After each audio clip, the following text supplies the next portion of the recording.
Have you ever wanted to work in the live entertainment industry? Are you curious on how to get started? Well, come with me as I sit down with live entertainment professionals. I'm gonna get their backstories and what it actually took for them to break into their respected careers. My hope is that we're gonna gain some better insights, get some better perspectives on what it actually takes to break into this industry and have a successful career in this industry. We're gonna sit down with set designers, lighting designers, costume designers, audio engineers, directors, producers, stage managers, stagehands, performing artists. I think you get the idea.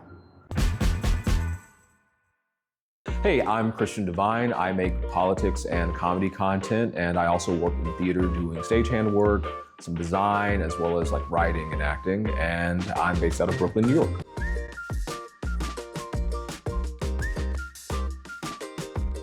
It's kind of a long story as to how I found myself where I am today. I started theater when I was a kid. I was super shy and I didn't want to do it, but my mom wrote these like gospel stage plays that would tour around when I was like 8 years old. And so I was acting in them, and she like had set design and had lights, and it was really simple setup. And then I started doing it in middle school, and then high school, and we had a technical theater class. And then I went to college in Shreveport at the Seminary College of Louisiana, and it's like such a small department that you end up doing everything. And I had a work study job there. So even though I was primarily doing like acting and stuff, for my work study job, I was like, I'll pick electrics. And I was afraid of heights at the time, which is crazy, but I thought I was gonna lose my work study job if I like said no. He's like, God, are you afraid of heights? Do you wanna go up into the catwalks? And I was like, no, I'm not afraid of heights. And I've just been doing it ever since. Got out of college and I was working a landscaping job in Arkansas, and I was like, I hate this. And so like bought a bus ticket, came up here, and I was working like a couple of like not odd jobs. I worked at a movie theater, and I was an usher at the Apollo Theater for a while. And I ended up looking on Playbill, and my roommate at the time, there's this like nonprofit theater. It's like an off-Broadway theater. And they were looking for like just like a TD to have in the house, something I was totally not qualified for, but I applied for anyway. I didn't get the position, but they were like, oh, we have a technical resident position. So whenever we have shows that if they need somebody to run the board, if they need somebody to do lighting design, if they just need general tech help, we'd put your name at the front of the list. And I was like, okay. And then that led to me making more connections and doing more stagehand stuff. And yeah, I'd say that's how I got here, kind of, as far as like theater stuff goes. I also do a lot of content creation, and I found myself there because it was 2020, and at the beginning of 2020, everything seemed on like the up and up. I was doing a lot more like general design work. I had just gotten, I was gonna be the tech person for the Neo-Futurist, which is like this like, not improvised theater, but like devised theater thing that they do every week. And they were really cool. And I did my like senior project on them in college. So I was like, oh wow, like I'm gonna work with the Neo-Futurist. I'm doing these other things. I have all these gigs going. It's March 2020, everything shuts down. And I was like, okay. So I spent like the better part of the year not doing very much. I was still working with the theater that I was working with, and we were doing a lot of like virtual theater stuff. I was showing up and streaming recordings of like rehearsals and stuff. And eventually that just like didn't feel right. And I got bored, just being like a bored kind of like actor, comedy, theater person. And I started posting online, and it blew up really quickly. I started posting January of 2021. And so it was this weird mix where it's like, okay, I was doing this thing and it felt very cool, not very financially viable. And I think the first show I did back was July of 2021, which was like an outdoor theater. They used like storefronts, and I was just like operating, I was just doing general, originally I was going to be an usher, but they're like, oh, you have tech experience. Well, you'll handle like the microphones and these things. Like the thing that I love about doing live theater that I don't get out of content creation is that I do really enjoy the theatrical process, no matter where I am in it. Although I do prefer being on the creative side, whether that's like I'm in it or I'm like writing something or I'm designing. It's like very fun to be a part of that process, to see it come together. I love like watching it build and then having it and then coming back, you're seeing the things change. That's always really fun and great. And with content creation, it's a very like isolating experience. Typically, I've started making content more recently with other people, but a lot of times it's just like me alone in the house, right? So I'm just like recording stuff, and you know, there's no real feedback or sense of that. You get like likes and things like that, but there's a sense of real, I guess, like community. There's like a challenge, right? It's like it's not just, oh, here's the thing that I have to say. It's like, oh, like we need to solve these problems. You gotta make this look like that, or, you know, and that to me is very fun. And on the opposite side, I'd say something that I enjoy about content creation, makes me mad actually a little bit. Something that I enjoy about content creation that I perhaps don't enjoy about theater, or rather is that like when it starts becoming a thing that can make money, it's like, oh yeah, like this company reached out to me. I don't do a lot of ads or brand deals, but like a company reached out to me, I'll do like a sponsored video, And then every time I do one of those, I calculate how many hours of stagehand work that is equivalent to, and I get upset every time because I'm just like, yeah, that's a month of work for me. And I was like, that's so crazy. And I think that like, the other thing is that I do think that theatrically, I'm like trying to work on my resume. I need to educate myself a lot more in certain things, because the thing about stagehand work is that it's tiring. And you'll see like the guys who've just been doing stagehand work all their life, and it's like, whoa, like we were striking a show, I think just a few days ago, and there's this guy, he's awesome, he's great, but he's currently like in a sling, and he was still there. And I was like, dude, I was like, I gotta like take those ETC courses. I gotta up my programming knowledge. It's like, I gotta stop climbing on ladders eventually. It's like, there's gotta be an age limit. But yeah, primarily like I do enjoy stagehand electrician work. I don't enjoy the other things. This is anytime it's like, we gotta rig fabrics. I'm like, oh, okay. It's like, hey, Christian, do you wanna like hold a drill? It's like, I can technically. If you put me around some lights, hang lights, give me a plot, I'm like, yeah, I can be here all day. It doesn't bother me at all.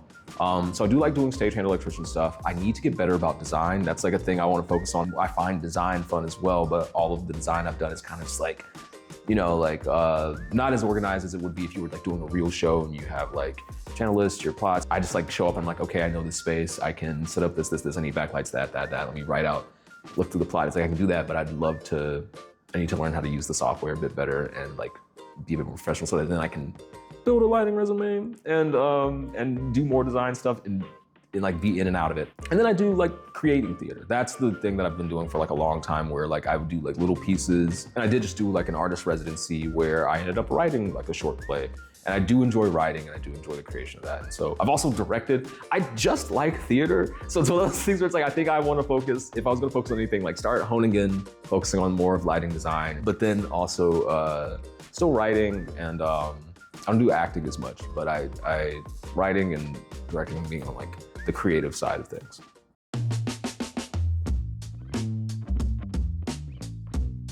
The biggest challenge theater-wise is, for one, not feeling knowledgeable enough, and then also just not being knowledgeable enough, not just of what I'm doing literally, but not knowing who to talk to or where to find things. It's like, once the ball started rolling, it was like, oh, that's how much you're supposed to get paid for these things, and that's how you meet people, and this is the way people contact each other, and that's the way a resume looks, and that's the way like, and I learned some of these like basic things in college, but just like, oh, like go to Playbill, go to the Union Hall, like find these people. If you're working at this place, build this out for them. And it's like, that was a thing that I didn't know, and I feel like for my first few years here, I was doing a lot of off-Broadway theater for basically nothing, but like dedicating so much time to it and not realizing it's like, oh, like this is how much you're supposed to get paid for this thing. And you can make connections here, and those connections will be longer lasting. Oh, you want to do that? You want to do lighting design? Maybe you should AD for someone. And it's like, maybe you should learn these kinds of things. It's like, it was a rash decision to move here, and I didn't have a plan. And so like, I was just happy to be working in theater. And then as far as content goes, I guess like, I feel very lucky in that it's just something that I enjoy doing a lot. The things that I enjoy doing meshed really well with the things that people enjoyed watching. Finances wise, that's the biggest hurdle there, because it's a personal thing about like, where do I take money from? And like, because a lot of my content is deeply political, brands don't necessarily want political affiliations. And so like the kind of things that pay money, those aren't the companies who are going to reach out to me. Every once in a while, I go through like phases. I feel like as soon as I'm done with a bunch of work, I have like a lot of ideas for content right now that I'm gonna make, but I'll go through lapses where I'm like, what is this adding to any, like, why am I making this? Is there a purpose? I know people watch it, but why? Like, I will say when it comes to the managing of both doing content and doing theater, I think I'm buns at it. I know that on the one hand, that if you stop, when you have lulls in content, the algorithm kind of punishes you for that. And so it's like, okay, let me make sure that like, if there's something funny I wanted to say, or if there's something important to talk about, there's all these things. I often get caught up in like, do I need to say that? If they're getting it from a different source, do I also need to be a source? Is there something that I'm adding to it? But also just like staying consistent. The other thing is with theater, I feel like as I've let that go by the wayside more, there's still things I'm struggling with where like, I'll get gigs and I'll still work my gigs, and that's really good. But I do feel like it's been stagnant, not in terms of work, right? Like the work is still all out there. It's like, You know, like I bought those books and I'm like, oh, I feel like last year I was like, I'm gonna take those ETC courses, I'm gonna get better at programming, I'm gonna do these things. My schedule gets busy, I'm trying to like make sure I have enough money to pay my rent and live, and I'm making the content, I'm trying to do those things. And it's like the goals of it, I feel like I lose track of. And so managing the schedule, like just the necessity of needing to like eat and live and stuff will always keep you like working. The things that no one forces you to do, but that you want. You know what I mean? Where it's like, I wanna write, I wanna create this thing. I have an idea in my head, but the only way that will happen is of my own volition. That's the part to me that's harder to manage, where it's like block out time for yourself or make sure you set a goal for yourself. That's why the artist residency I just did was nice, because it was like, you have 5 days. And I was like, okay, great. And they're like, you have actors who we have here for you, 5 days, show up. And every day I would show up and I was like, well, I need to do something. Like, they're giving me this time. I should do something with this time. And it's harder when there's like, well, you're just at home. And it's on you to set these boundaries and set those goals.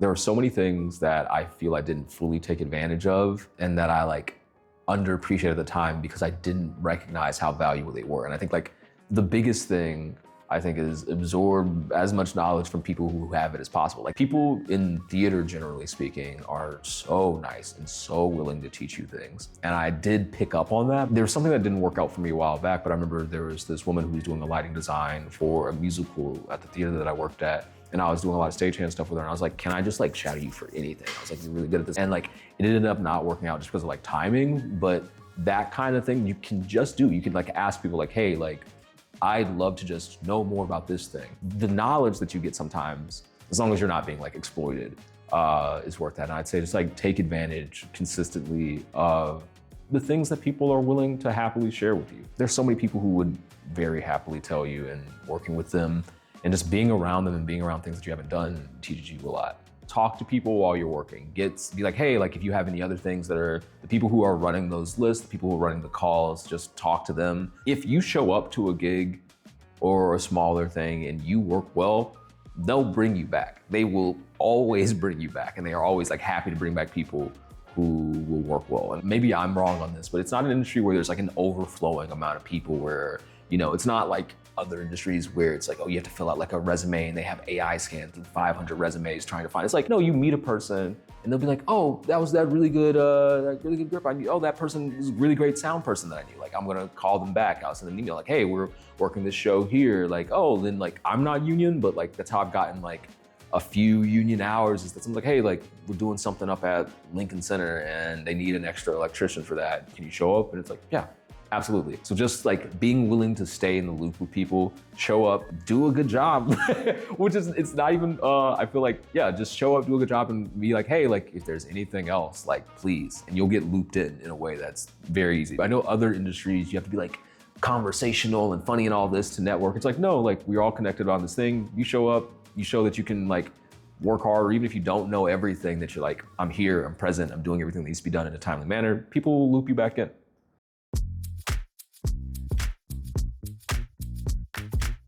If you're going to start with content creation, the thing to me that you should do is not focus on the numbers of it all. You'll see a lot of accounts being like, here's how you get analytics and here's how you do this. And it's like, that's all fine and dandy, but the thing that you should be doing is finding out what in content you like doing. If you happen to hit a moment where like the algorithm strikes gold and like something spikes and you're like, oh, this thing is what people really like, follow that lead. But as long as you're building out your niche audience, continuing to dig into that is what will find you success. The algorithmic stuff is like, oh, I need to make sure that I have like an eye catcher in the first few seconds. If you're doing YouTube, it's like thumbnails are a big thing. It's like people want that eye catcher. If you're doing like IG Reels, or if you're doing TikTok, it's like you need those first 5 seconds to be something that grabs people in, because retention is what will get you there, and knowing what is popular at the time and what people are interested in seeing. But as far as like the depth of your content, just find something that you care about enough and want to do enough that it doesn't bore you. If you keep telling stories or keep creating content around something you care about, it'll show that you care.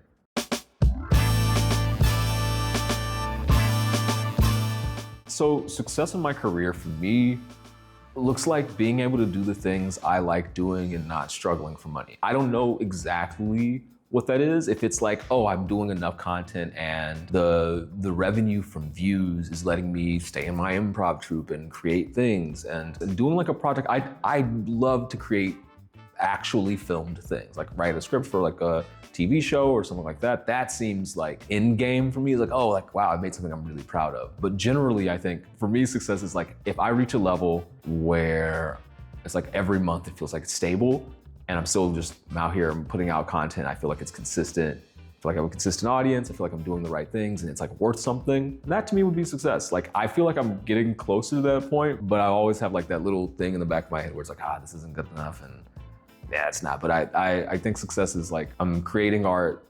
I still feel connected to creating like theater and just like performance art generally. And the content supports that. And I still make things that I think hold value, whether that be it's a funny piece of content that I create and I come back and I look at it a while later and I'm like, that's still hilarious. Or if it's political things, then like that I'm using my platform properly, that it's sending the right message, that, because I do a lot of political stuff. So knowing that like that part is less about like money and being like, okay, like it's reaching the right people, goals are being achieved, things like that.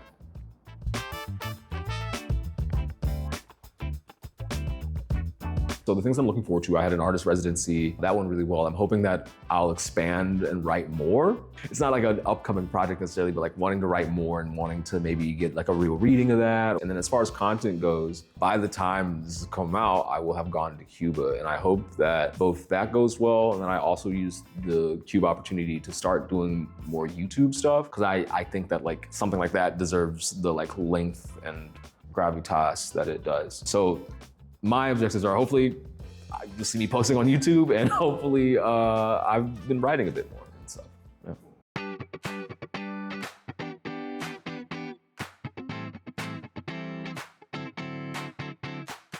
So I'm a vegetarian, which is good for here. There's so much stuff you can eat here. Back in Louisiana, not so much. But my favorite thing to eat here is either like there's this Ethiopian dish called misir, which is like spicy lentils. If you ever had Ethiopian food, they give you like a bunch of stuff and you just like take the bread and you like eat it. Really good. And then similar to taking the bread and eating, I would say just like a classic Indian like chana saag or saag paneer, where it's like, make it spicy, give me that, yeah. Those, bread and something. I'm scooping up something with bread. That has to happen, yeah.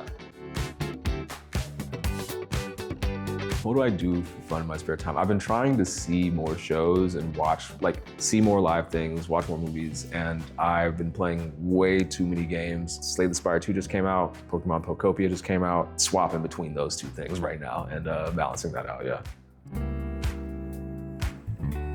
When I first moved here, I was staying with a friend for a little bit, and I recently found pictures of it. I'll send you these pictures so that you can upload them, but I went to, I had overstayed my welcome at a friend's place, and I was like, okay, let me find an Airbnb until I can find a sublet. And I got this Airbnb in Queens, and it was genuinely a series of tents outside. And I recently went back to look at the Airbnb photos, but it was like just like big tents, not even like private tents, just a bunch of tents with like these like twin-sized air mattresses. And it was like September and it was mad cold and there were like rats on the inside of the building, and it was like, oh yeah, like I have to find somewhere to live. And I found somewhere within like 3 days, but I was like, no, I like have to get out of there. But I met there were really cool people staying there. It was either like, it was either people who were down on their luck, or it was like Europeans who didn't read the whole thing and they're now in the middle of a tent in Queens. They shut it down, obviously. Like after like, it got caught up pretty quick, but it was like, yeah, I was sleeping in a tent in somebody's backyard for a little bit. I feel like that's not like the craziest thing, but when I think about like a thing that's happened, I was like, yeah, I've been thinking about this a lot recently.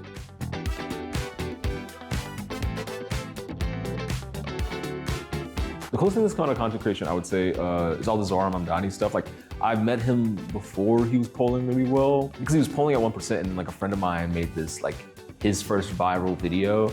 And people are always like, oh, he won because of social media. And it's more complicated than that, but it does really feel like watching that like build and grow and being in the city, it was like, oh, that's crazy. Like, it's like, oh, maybe we do have influence in a weird way. And it's like, it's also a lot of people canvassing and campaigning, but it's like, oh yeah, like this was like a real thing. It felt like people really got activated around it.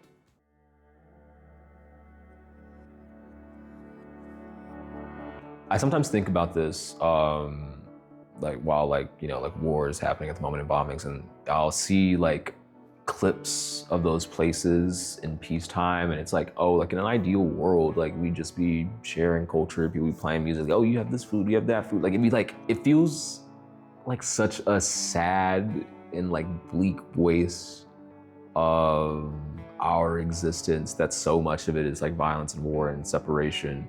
The thought that like in a perfect world, there wouldn't be this division. You're just like, oh yeah, great. Like, this is going to be the dumbest metaphor ever, but it's like I can't imagine a life without like tacos. Does that make sense? Where it's like there's all this like separation, but it's like, but we understand the concept. It's like, yeah, like this is we share our food, you share your food. We have these moments, cultures blend and they mix, and it's like you just get to travel. And it's like, oh, people think differently when they know different languages because the order of words makes you think differently. And it's like, well, instead of just enjoying sharing those cultures, people are fighting over resources.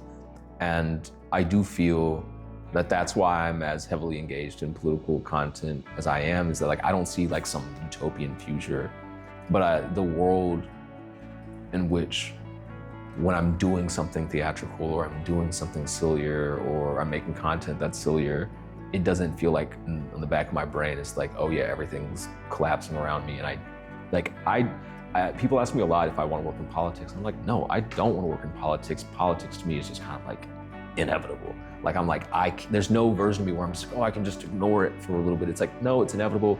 And now I have this platform, and now I feel like it feel irresponsible to not use it. So I hope that the things that I make, like the political stuff that I do, does have some real effect in the world. I don't know what that effect is, but I just hope it's not useless, you know?